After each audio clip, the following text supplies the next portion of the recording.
on est venu en famille à l'Université de la famille. Le thème qu'on avait donné, c'est les diplômes de l'université. J'ai été un peu surprise par ce thème. Mais ça nous a inspiré finalement ce qu'on va vous livrer aujourd'hui. Tout d'abord, je dois vous dire qu'hier soir à la maison, on avait des familles. Puis parmi ces familles-là, il y avait un jeune qui a l'air en amour, qui n'est pas marié, qui n'a pas d'enfant, et qui a 28 ans. Puis là, je me suis informée, je me suis intéressée à lui, et à un moment donné, il m'a dit qu'il étudiait dans les finances. Il vient de finir une maîtrise, et son rêve, c'est de finir un doctorat avant 40 ans, bien, avant l'âge de 40 ans. Puis là, je me suis dit, c'est quand même, ça lui donne encore 12 ans. Mais là, il m'a expliqué, moi, là, je suis un fou de la finance. Je suis passionnée de la finance. Alors, ça m'a posé question. Je vais vous dire. Ma question, c'est, est-ce que je suis passionnée de la sainteté? Est-ce que je suis passionnée? Est-ce que j'aime Jésus d'un amour fou pour avoir envie de le faire aimer à la folie? Passionnée de la sainteté. Nous autres, on a une fondatrice, imaginez-vous donc, qui a 95 ans, qui est passionnée de la sainteté depuis qu'elle est haute comme ça, 3 ans et demi. Mais depuis ce temps-là, Sœur Jeanne, elle entraîne les autres à faire des saints. Puis que de fois, elle nous a posé la question, en tout cas moi, ça m'a frappée quand je suis entrée à Myriam, « Es-tu en train de faire une sainte, Pierrette? » Je voulais me cacher, tellement je n'étais pas à l'aise avec cette question-là. Aujourd'hui, je suis devant vous puis j'en parle. Mais on en parle en famille, c'est moins pire, hein? On va partager ça. Sœur Jeanne est une éducatrice. Elle a étudié à Ottawa pour son doctorat en psychoéducation. Et puis après, elle a été demandée par l'APCQ comme membre conseil dans les années 60-70. Je vous ai dit, elle est éducatrice. Alors, elle est soucieuse de faire expérimenter, de stimuler, je dirais, à cheminer en chemin vers la sainteté. Alors, l'Esprit Saint, je pense, lui inspire toutes sortes de petits moyens. Puis là, bien, il commence à en inspirer aussi à nous autres, des petits moyens pour faire qui vont nous aider à cheminer vers la sainteté. Je dirais, son désir, c'est d'être saint, mais plus que ça, d'être des couples saints, avis au couple, et d'être des familles saintes. C'est ce qu'elle veut léguer à l'Église, léguer entre guillemets. Alors, ce petit bout qu'on va passer avec vous va vous parler des diplômes sur le chemin de la sainteté, qui sont inspirés des petits moyens de notre fondatrice. Pardon? Oui, c'est ça. Qu'est-ce qu'il faut que je dise? Alors, le premier diplôme, je ne sais pas si ça existe encore en France, là, je ne sais pas. C'est le certificat d'humilité. Oh, attends un petit peu, j'ai une petite affaire, une petite question pour vous. Il y a 5 diplômes dont on va parler aujourd'hui. Alors moi, je vous invite, on se prépare à Noël. On se prépare à Noël, peut-être personnellement, en couple ou en famille. Vous allez essayer de voir, à travers les 5, lesquels de ces diplômes, hein, entre guillemets, serait le plus approprié pour m'aider à cheminer pendant cet Avent. Facile comme question. Rien de plus simple. Alors, qui veut un certificat d'humilité? Il y a des mains qui se lèvent. Ah, c'est beau, c'est beau, c'est beau. Intéressant. Parce que vous savez que l'humilité, c'est la base, hein? Si on est orgueilleux, là, on n'accueillera pas grand-chose des autres. Puis, on va regarder le bon Dieu puis on va dire, ouais, j'aurais peut-être besoin de toi pour ça parce que cette partie-là, je ne serais vraiment pas capable. Mais le reste, je vais être bonne, je m'en occupe. Alors, l'humilité, c'est la vérité. Être fils et fille de Dieu à sa place dans la vérité. Ça, c'est une belle définition de l'humilité, hein? Qui a le goût maintenant d'avoir encore plus d'humilité? Ah, il y a moins de mains un peu. D'avoir plus d'humilité, mais sans humiliation. Là, c'est correct. Hein? Oh, il y a des pas sûrs. Mais sans humilité, sans humiliation, c'est la Vierge Marie qui vient à notre secours. C'est assez beau parce que ce matin, mon oraison, je lisais dans l'Ephata, un lien avec la parole qu'on a chantée, c'est la louange de gloire de la grâce. La louange de gloire de la grâce, c'est la Vierge Marie. Puis ça, c'est Jean-Paul II qui a dit ça dans un encyclique, Redemptoris Mater. Alors, si la louange de gloire de la grâce, c'est la Vierge Marie, il faut absolument, absolument fréquenter Marie très souvent pour qu'elle nous aide à devenir de plus en plus humbles, mais pas une humilité qui nous écrase, une humilité qui est joyeuse, une humilité qui est comme un enfant. Un enfant, moi j'aime beaucoup regarder les enfants. Les enfants, ils font confiance tout de suite, on ouvre les bras, puis ils sont là, puis ils tombent, puis ils se relèvent, puis ils continuent. Tandis que nous autres, on tombe à table, des fois on reste là longtemps. Avant de se relever, « Ah, je suis tombée, ça n'a pas de bon sens. » Le petit, lui, se relève puis il part tout de suite. Moi, c'est une humilité comme ça que j'aime, que je veux en tout cas. Alors, c'est la louange de gloire de la grâce, c'est la Vierge Marie. Qui est la plus humble sur la... Bien, pas sur la terre, mais qu'un jour a été sur la terre puis qui est la plus humble? C'est la Vierge Marie. Puis dans l'Ancien Testament, c'est qui a été le plus humble? Moïse. Abraham. C'est-tu Moïse ou Abraham? L'homme le plus humble que la terre ait porté? Moïse. C'est Moïse. Bon, ben alors, l'Ancien Testament, c'est Moïse, puis le Nouveau Testament, c'est la Vierge Marie.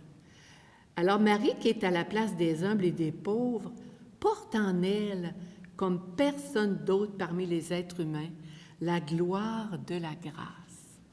Puis, ce matin, dans le commentaire de l'homélie, je lisais « Le fruit le plus parfait de la croix, dans laquelle la nature humaine a retrouvé son intégrité et son harmonie, c'est la Vierge Marie aussi. » Alors, vous savez que le péché, tout le dégât qu'il a fait en nous, hein, il a brisé toute l'harmonie, il a brisé toute l'intégrité de notre corps, de notre cœur, de notre être.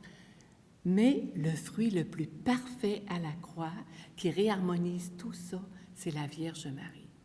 Puis là, après, je pensais à Nicodème. Nicodème qui dit à Jésus qui dit à Nicodème, il va te falloir un être, Nicodème.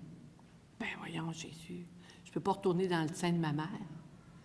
Mais avec la Vierge Marie, on peut retourner en Marie pour se laisser former, se laisser tout réharmoniser, tout réparer dans notre cœur, dans notre corps, dans notre... partout. Alors, moi, c'est un certificat d'humilité comme ça que je veux, avec la Vierge Marie. Est-ce que ça vous intéresse? C'est plus intéressant qu'au début, hein? Qui veut son certificat d'humilité? Parfait. Tout le monde. Bravo. Fabienne? Oui? Est-ce que ça veut dire qu'il va falloir faire tirer un chapeau? Je pense que oui. Elle voulait tellement le porter. On va avoir tout notre chapeau à la fin de la journée, vous savez. Ça va être beau, hein? Un certificat d'humilité. Un petit refrain et on passe Au bac Après un certificat, c'est un bac, hein? d'émerveillement. En chemin vers la sainteté, comme un enfant pour me livrer, foi, espérance, charité. Marie, c'est notre servante générale, c'est-à-dire que c'est elle qui est la grande responsable de Myriam partout dans le monde. Puis je trouve que c'est moi qui ai le plus beau sujet. C'est le baccalauréat d'émerveillement. Alors, le Seigneur, dans sa parole, nous dit par Jésus, « Père, je te rends grâce de révéler tes secrets aux tout petits. » Ce que je vais vous dire là, ça paraît peut-être simple, mais c'est un des grands secrets que le Seigneur veut nous révéler. Qu'est-ce que c'est que l'émerveillement? C'est quoi l'émerveillement? Alors, moi, je parle aux parents catholiques ici, et je vous dirais que l'émerveillement, c'est la méthode éducative qui forme à la fidélité. C'est la méthode qui permet l'épanouissement de chacun de nous, puis de vos enfants d'une façon spéciale. C'est pas compliqué. On dit aussi que l'émerveillement, c'est la fine fleur de la contemplation. Comment je peux m'émerveiller? Alors, souvent chez nous, on dit qu'il faut mettre des lunettes d'émerveillement. Je ne les ai pas apportées, mais un des côtés de la monture, c'est la miséricorde. Lorsque je vois la miséricorde de Dieu agir, lorsque je vois sa bonté, lorsque je vois sa prévenance, lorsque je vois le pardon qu'il me donne, je ne peux faire autrement que de m'émerveiller. Et plus je m'émerveille, et plus je m'émerveille à l'avance de ce qu'il va réaliser, bien, j'attire sa miséricorde. Puis c'est comme un cercle vertueux, je dirais. Plus je vois la miséricorde de Dieu et que je m'en émerveille, plus je m'émerveille à l'avance et je vois la miséricorde de Dieu. C'est bon pour nous-mêmes, c'est bon pour nos enfants, notre mari, notre épouse, parce que des fois, on se décourage du chemin qu'on a à parcourir, mais je vous encourage à vous émerveiller à l'avance et vous serez surpris de ce que ça va produire dans vos cœurs et dans le cœur de l'autre. L'émerveillement commence par la reconnaissance. Pour être émerveillement, il faut avoir appris à être reconnaissant. Et parfois, il y a des grands jeunes qui viennent chez nous à la maison, puis on est surpris de voir qu'ils n'ont pas appris à être reconnaissants. C'est pas compliqué, puis on peut l'enseigner à nos enfants. On peut être renouvelé dans la reconnaissance, mais le premier mouvement pour l'émerveillement, c'est la reconnaissance de ce que je suis, de ce que l'autre est, de ce que je reçois, de ce que je vois. Et Sœur Jeanne, elle aime nous raconter dans ses petits moyens, quand elle enseignait, elle avait un mot d'ordre pour ses enfants, c'était NPSP. Puis il se faisait des petits bracelets, NPSP, ne pas se plaindre. Ça nous aide à être reconnaissants. Dans la communauté, pour développer ça, l'émerveillement, on s'est mis à faire des fiches d'émerveillement. Puis ça va peut-être vous paraître simple, mais c'est un moyen extraordinaire. Il y a des temps plus difficiles, on a de la misère à s'émerveiller de ceux qui nous sont à nos côtés. Alors, on a une petite fiche, puis on met une qualité de la personne à tous les soirs. Puis c'est merveilleux. En Russie, notre communauté, c'était un temps plus difficile, puis tout était gris, le ciel et la vie. Et une est arrivée, puis elle a sorti le cahier d'émerveillement. Puis à chaque soir au souper, au début, là, il y avait de la difficulté à mettre 2 émerveillements. Maintenant, 30, 40, de ce qui s'est passé durant la journée. Alors, on développe l'émerveillement. Là, on me fait des signes. Alors, pourquoi l'émerveillement? Non seulement ça développe une attitude de cœur qui est merveilleuse, mais ça développe la foi, l'espérance et la charité. Et ça nous amène à vivre nos relations dans la miséricorde, parce qu'on chiale pas, on se plaint pas du défaut de l'autre, mais on s'émerveille de ce qu'il est, on s'émerveille de ce que le Seigneur va faire en lui. Et ça stimule la communion, ça permet un climat extraordinaire dans la maison quand tout le monde s'émerveille. Puis c'est ce que je trouve à Montréal, à la maison. Tout le monde est toujours un peu en émerveillement. Alors, il n'y a rien de difficile, tout le monde est émerveillé. Je vous souhaite de recevoir votre diplôme, votre baccalauréat d'émerveillement.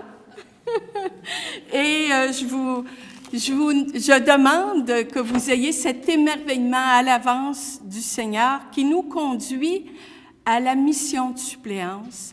Quand j'ai tout fait ce que je pouvais, il ne me reste qu'à mettre dans l'offrande de Jésus la situation et je ne peux que m'émerveiller à l'avance de ce que le Seigneur va faire.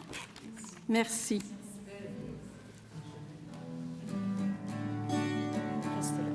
En chemin vers la sainteté, comme un enfant pour me livrer, foi, espérance, charité.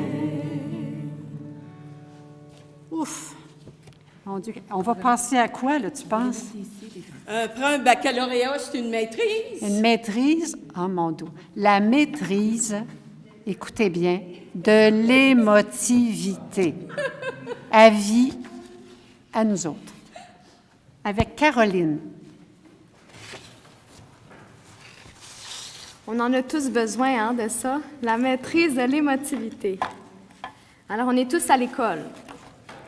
Alors, la maîtrise de l'émotivité, premièrement, c'est absolument nécessaire dans une famille pour créer le climat de confiance. S'il n'y a pas de maîtrise de l'émotivité, là, les relations vont être tendues, puis il n'y aura pas d'émerveillement non plus. Ça va tout ensemble. Hein? Puis, je me posais la question, quand est-ce que l'émotivité grimpe? Est-ce qu'il y en a qui auraient une idée?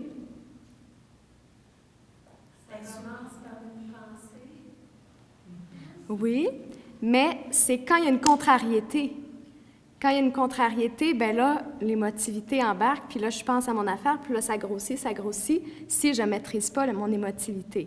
Justement, dans la famille aussi, c'est émotif, parce qu'on est relié un vers l'autre. Oui. C'est ça, c'est l'affectivité aussi, là. C'est l'affectivité, j'aime l'autre, puis là, ça... En famille, ça va plus difficile. C'est ça. Alors, pour ça, il faut savoir que notre premier mouvement, on n'est pas responsable. L'émotivité, elle est normale, ça fait partie de nous. Mais c'est le deuxième mouvement que là, je suis responsable. Comment je vais gérer mon émotivité? Est-ce que je vais la maîtriser ou est-ce que je vais la laisser aller, puis je vais, avec mon imagination, avec toutes mes facultés, ça va amplifier, puis ça va exploser. Alors, il faut s'occuper du deuxième mouvement, de faire nos efforts. Et pour ça, il y a deux moyens simples. C'est le secret d'amour avec Jésus. Si ce que je vis, là, je dis « OK, Seigneur, c'est mon secret d'amour avec toi », ça veut dire que je vais essayer que ça ne paraisse pas, que tout le monde voit que je ne suis pas de bonne humeur, mais que ça va être juste toi qui vas le savoir. C'est mon secret d'amour. Puis toi, Seigneur, essaie de faire quelque chose, essaie de transformer la situation là, en bien, en bénédiction. Toi, tu sais ce qui est en train de m'arriver, puis tu sais la solution pour m'en sortir. Et le deuxième moyen, c'est... Je pensais qu'elle allait avoir des centaines de personnes. On m'avait dit ça, il y avait eu 150, et j'ai dit, ils ne verront pas de loin mon sourire. Alors, le deuxième moyen, devant une contrariété, c'est de garder le sourire. Puis le sourire, vous l'avez tous su quand j'ai levé, un sourire, c'est contagieux. C'est la preuve, parce que vous l'avez tous. Alors, gardez le sourire lorsqu'on est contrariété. Puis concrètement, ça c'est un exemple de notre fondatrice, Sœur Jeanne. Lorsque quelqu'un arrive puis nous donne une idée, puis là, au lieu de tout de suite dire « Ah non, ça n'a pas de bon sens, voyons, tu n'as pas pensé », si j'accueille l'idée de l'autre, la personne, avec un sourire, Puis j'ai dit, ah, ben OK, on va essayer de voir comment qu'on peut faire la communion avec ça. Je l'accueille, ton idée, puis on va cheminer ensemble, puis on va voir comment qu'on peut faire pour que ça marche ensemble, avant de tout de suite refuser, puis c'est ça, de repousser l'autre. Puis, je ne sais pas si vous avez réalisé tout ce qu'un sourire peut produire si on décide d'accueillir les contrariétés avec un sourire, puis dans la foi. Alors, ça c'est Sœur Jeanne qui nous le dit, tu interpelleras ceux qui voient ton sourire, puis les autres aussi vont peut-être décider de sourire comme toi malgré les dérangements. Ça va les interpeller, puis ça va les stimuler, eux autres aussi, à accueillir les dérangements. Tu inviteras à maîtriser leur émotivité sans dire un mot, car ton silence va parler plus fort. Tu vivras ton abandon en prenant le temps de faire la lecture des événements avec un regard de foi avant de réagir. Parce que quand il arrive un événement, c'est le bon Dieu qui parle à travers ça aussi. Alors, de sourire, ça prend le temps de vivre mon abandon. Seigneur, qu'est-ce que tu veux me dire à travers ça? Qu'est-ce que tu veux améliorer en moi avec cette situation-là qui me dérange? Comme Marie qui accueillait tous les événements puis qui les gardait dans son cœur. Et ensuite, tu vivras ta charité en interpellant les autres par ton sourire communicatif. C'est beau, on vit plein de choses en souriant, vous ne saviez pas ça, hein? Et finalement, ton sourire convertira ton cœur et le cœur des autres. Puis, un petit moyen simple pour apprendre aux enfants à maîtriser leur émotivité, c'est un fait vécu, c'est que je viens d'une grande famille de 8 enfants, puis je suis émotive et je réagis aussi spontanément. Alors, mes frères aimaient beaucoup, beaucoup me taquiner et m'entendre crier, etc. Alors, à un moment donné, j'étais très tannée c'est ça, qu'il m'achale puis qu'il me taquine. Puis là, ma mère, elle m'a donné un truc. Elle m'a dit, fais comme si ça ne te dérangeait pas. Puis c'est dur, hein, un enfant, le faire comme si ça ne dérangeait pas. Mais finalement, avec des efforts, en maîtrisant mon émotivité, ils sont allés voir d'autres de mes sœurs. Alors, ça a marché. Ça a marché, mais c'est un bon moyen simple pour apprendre aux enfants à maîtriser leur émotivité. Puis, finalement, je termine avec une prière pour les contrariétés. Je vous salue, petite contrariété, pleine de grâce. Je vous accueille et je vous aime, car Jésus et Marie sont avec vous. Faites en moi le bien par lequel Jésus vous envoie. Amen. Amen. Gardons le sourire. En chemin vers la sainteté, comme un enfant pour me livrer, foi, espérance, charité. Je vais placer les diplômes. Bon, après la maîtrise, qu'est-ce qui arrive? Un doctorat. Le doctorat, Marie en a un peu parlé. Vous comprenez que ça inclut les autres qui viennent avant, hein? Le doctorat va inclure l'humilité va inclure l'émerveillement, ça va inclure aussi la maîtrise de l'émotivité. Le doctorat, ce sera le doctorat de la miséricorde avec Simon. Coûte pas cher jusqu'à maintenant, hein, nos études. On va coûter peut-être en vertu, là, puis en héroïcité, mais ça coûte pas trop cher, hein, on en profite. Alors, ce doctorat-là, normalement, si on réussit, là, il va nous servir pour une révolution de miséricorde. Après la révolution copernicienne, hein, il a tout changé, là, c'est la révolution de la miséricorde dans tout mon être. Alors, ça va produire normalement un changement aussi de ma vision sur moi-même, puis sur tous les autres que je vais regarder. À cette révolution-là, il y a 2 piliers. Marine a un peu parlé avec notre lentille, là, la première, l'accueil de la miséricorde. Parce que comment manifester aux autres, hein, n'est-ce pas, qu'ils sont aimés si je n'accueille pas pleinement que je suis aimé. Hein, on le sait déjà, mais ça me fait du bien de se le faire redire. Alors, dans l'accueil, j'aime toujours me rappeler cette belle parole dans la Bible, là, d'un amour éternel, je t'ai aimé. Alors, c'est un amour qui n'a jamais commencé, qui finira jamais. D'un amour éternel, je t'ai aimé. Alors, qu'est-ce que ça veut dire? Bien, je suis aimé tel que je suis. Ça veut-tu dire que je n'ai pas besoin de changer? Peut-être pas. Mais je suis aimé tel que je suis, d'un amour qui ne finira jamais. Puis, cette vérité-là, si j'y crois vraiment, puis je l'accueille, là, normalement, ça va me conduire à un silence de ma mémoire. Parce qu'on a parlé d'émotivité, mais il se passe, je ne sais pas vous autres, mais beaucoup de choses dans la mémoire. Hein? Sainte Thérèse d'Avila disait que l'imagination, c'était la folle du logis, hein? Mais la mémoire, elle joue pas mal là-dedans aussi. Là. Alors, normalement, avec la miséricorde, la guérison que ça va m'apporter, je vais pouvoir faire un silence sur mon passé, tout ce qui a été moins beau. Un silence aussi sur mes fautes, mes pauvretés, mes misères, puis celles des autres. C'est merveilleux, hein? Un silence sur tout ce qui est moins beau dans ma vie, mais aussi pour manifester la miséricorde, un silence sur ce qui est moins beau chez les autres, pour pouvoir m'émerveiller. Hein? C'est tout interrelié, nos diplômes. Alors Jésus, s'il était ici aujourd'hui, peut-être qu'il nous dirait peut-être, « Moi, là, je t'ai aimé comme tu es, et non comme tu te juges. » Ça fait du bien de se faire redire ça, hein? Parce qu'on n'a pas besoin de faire beaucoup d'études de droit pour savoir juger. Hein? Des fois, on juge nous autres, on juge les autres, hein? Puis on donne des verdicts. Alors, moi, je t'ai aimé, dit Jésus, tel que tu es, non comme tu te juges. Alors, il faut se pardonner, peut-être un peu plus souvent qu'on pense, de ne pas être ce qu'on voudrait être. Ça vous arrive-tu des fois de « Ah, j'aimerais être rendu à la sainteté parfaite, plus de tentation, plus rien. » Mais non, hein, se pardonner de ne pas être ce que je voudrais être, puis pardonner en même temps aux autres de ce qu'ils sont. Hein? C'est facile de dire « Ah, si, là, on pouvait changer. » Mais non, miséricorde. Miséricorde, hein? Jésus m'aime tel que je suis, alors il aime l'autre tel qu'il est.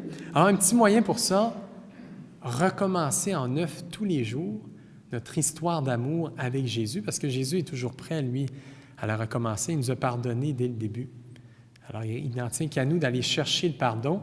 Alors, recommencer tous les jours notre histoire d'amour avec Jésus, puis en même temps, avec tous mes frères et sœurs qui m'entourent. Alors, c'est simple, hein? Mais c'est un doctorat, alors ça demande de l'exercice quand même. Alors, on va continuer de chanter notre beau refrain pour incarner tout ça. Hein? En chemin vers la sainteté, comme l'enfant pour me livrer, foi, espérance, charité. C'est à mon tour de vous parler d'amour. Et non pas, oui.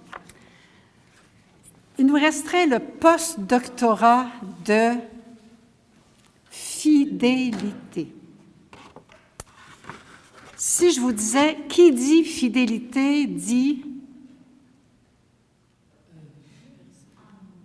amour, héroïcité, pour le meilleur et pour le pire. Des fois, ça peut vouloir dire effort. Ça peut vouloir dire dépassement, renoncement, persévérance pour durer.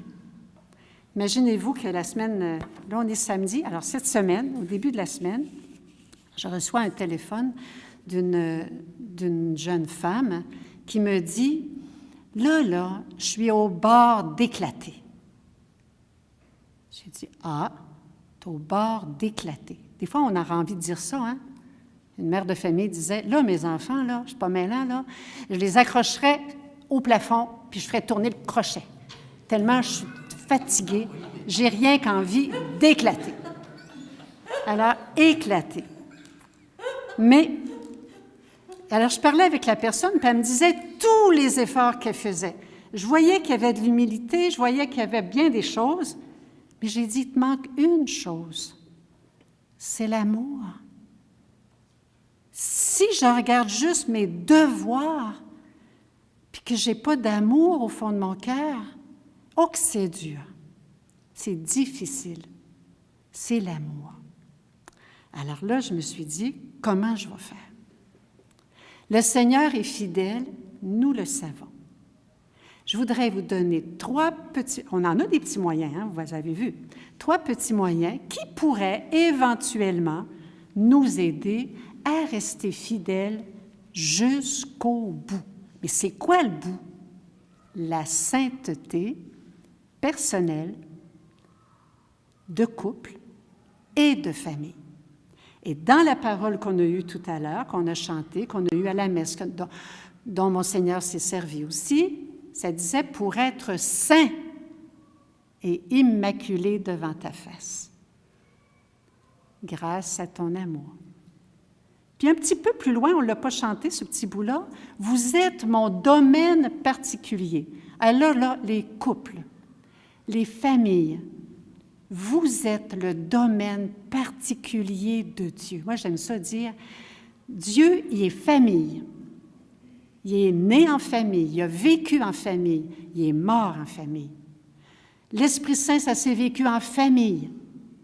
Et on a à continuer de faire famille avec ceux avec qui on est. Qu'on soit des consacrés, qu'on soit prêtres, qu'on soit dans n'importe quelle vocation, on est appelé à cette forme de sainteté. Alors, mes 3 petits moyens. 1 minute pour 3 moyens.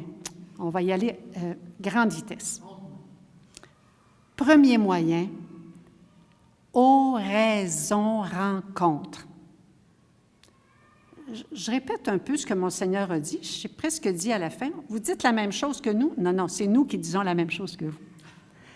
C'est oraison rencontre. Rencontrer Dieu chaque jour. Ça va être facile, ça va être 3 R, ou presque. 3 O, 3 R.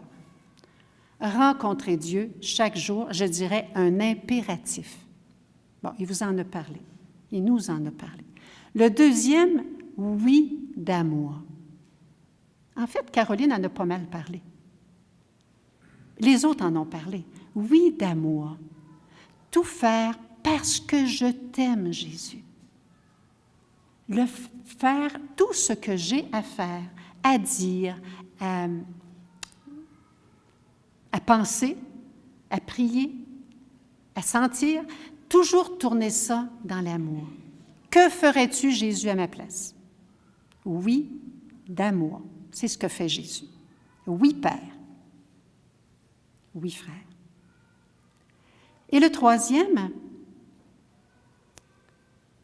Marie en a parlé. Marie qui est ici. Offrande. Lorsque je ne peux pas changer les situations, il me restera toujours l'offrande, unie à l'offrande de Jésus, dans son Eucharistie. Et Marie sera avec nous. J'ai presque fini. Il me resterait à vous dire, hey, venez donc. On va se mettre dans l'ordre, OK? Oui.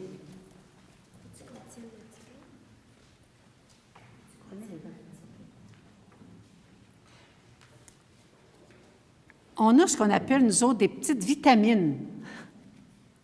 C'est des petits conseils, et la parole de Dieu. Alors, on a proposé que chacun, selon le moyen, là, certificat d'humilité, bac d'émerveillement, maîtrise de l'émotivité, doctorat de miséricorde et post-doctorat de fidélité. Je reviens à ma question du début. Dans laquelle de ces vertus ou dans lequel de ces chemins de progression, de croissance, je me sens le plus interpellée présentement dans mon cheminement. Alors, ce que je vais vous inviter, ça va être de venir tout simplement. Vous allez à la personne qui a le diplôme, qui a soi-disant le diplôme, parce que vous comprenez qu'on est en marche, nous autres aussi, hein? Alors, vous allez à la personne, Puis vous demandez la vitamine ou bien le petit pain de la parole. Ça, c'est la parole de Dieu. D'accord? Oui. Oui. De douceur, d'équité, d'émerveillement. De charité. Et la parole.